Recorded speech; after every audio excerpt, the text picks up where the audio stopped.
कृष्णा। तो सभी का स्वागत है। और हम लोग अभी मार्क्स जी के विषय में पढ़ रहे हैं। तो उनका जो साम्यवाद बेसिकली हम लोग देखते हैं कि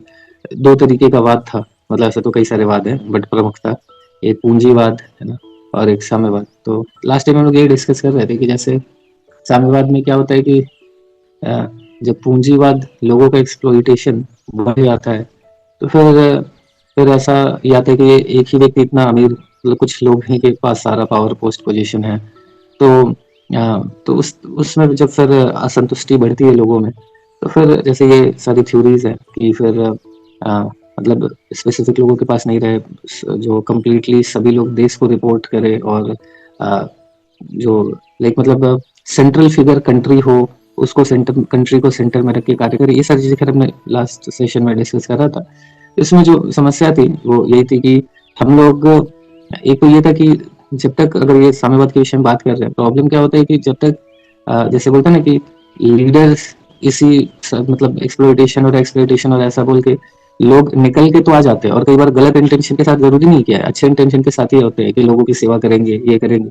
बट जब समस्या क्या होती है कि जब उनको भी पावर पोस्ट पोजीशन मिलता है, वो पहले जिनके पास पावर पोस्ट पोजीशन था उनको हटा के अगर ये लोग भी बनते हैं, है ना, और पूंजीवाद की जगह साम्यवाद भी अगर रहा, लेकिन जब तक people are not happy and not satisfied, जब तक जो खुद लीडर है अगर वो भी हैप्पी एंड सेटिस्फाइड नहीं है, तो समस्या क्या होगी कि फिर वो जाके वही एक्सप्लॉइटेशन करना शुरू कर देते हैं, है ना। वो एक्सप्लॉइटेशन से लोगों को बाहर निकालने के लिए बने, लेकिन वहां पे जब चमक धमक बाकी सारी चीजें दिखी तो फिर खुद भी करप्ट हो जाते हैं। तो ऐसे ही कई सारे एग्जांपल्स भी लास्ट टाइम हमने डिस्कस करे थे। लोग यहाँ पे देखते हैं कि मनुष्य एक अलग है, जो बाकी पशु पक्षी हैं बेचारे बहुत डर डर के रहते हैं। चिड़िया भी जब खाती है दाना तो इधर लेफ्ट देखती है, राइट देखती है, इसको कोई खा नहीं जाए, तो एक फियर है ना, हमेशा एक छोटी सी चिड़िया को भी होता है, हर एक पशु पक्षी को होता है, मनुष्य को भी होता है। बट फिर भी यहाँ पे देखते हैं कि मनुष्य कंपेरेटिवली ज्यादा एंजॉय करते हैं। तो जब आध्यात्मिक, ये जब शुरुआत में पता चलता है डिवोटीज को कि अच्छा आध्यात्मिक जगत में जो पशु भी है वो भी जीवात्मा है, तो फिर लगता है कि अच्छा कहीं हम पशु नहीं बन जाए, तो कैसा होगा, उससे अच्छा तो मनुष्य है, यहीं पे है कम से कम। बट आध्यात्मिक जगत में कैसा है कि चाहे वो अगर तोता भी है ना, या एक फूल भी है, उसको भी मतलब एक फूल जैसे तुलसी महारानी है, या नॉर्मल भी कोई कोयल है, तो उसको तो कोई इवन भंवरा है, उसको भी उतना ही रिस्पेक्ट मिलता है। जब आध्यात्मिक जगत कैसा है कि जब भंवरा भी ऐसा करके जब साउंड निकालता है ना, तो फिर कोयल भी चुप हो जाती है, मोर भी चुप हो जाते हैं कि कोई नहीं, ये भी भगवान की प्रसन्नता के लिए प्रयास कर रहा है, तो फिर इसको करने दो ऐसे करके। तो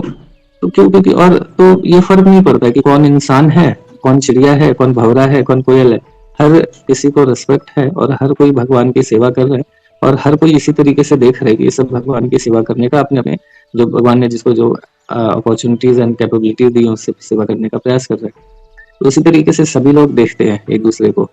तो और सभी को वो संतुष्टि मिल रहा है। भंवरे को भी भगवान की सेवा करके वही संतुष्टि मिल रही है जो कि किसी और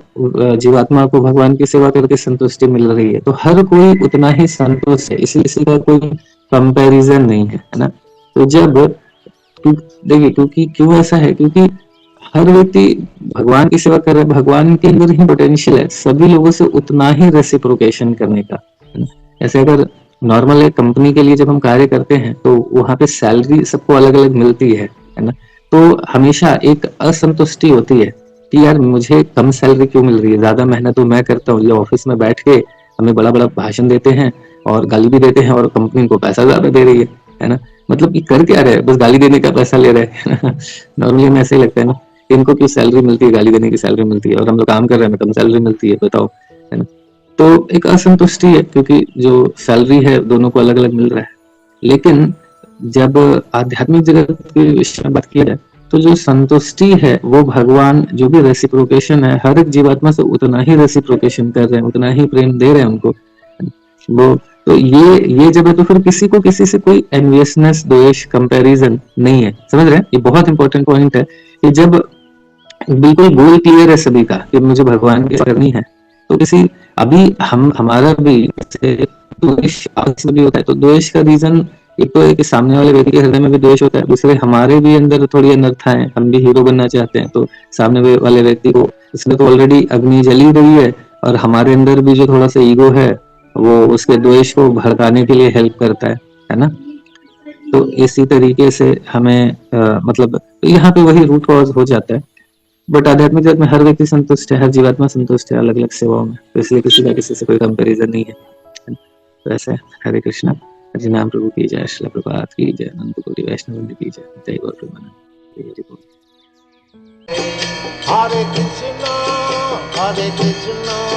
कृष्ण कृष्ण हरे हरे, हरे राम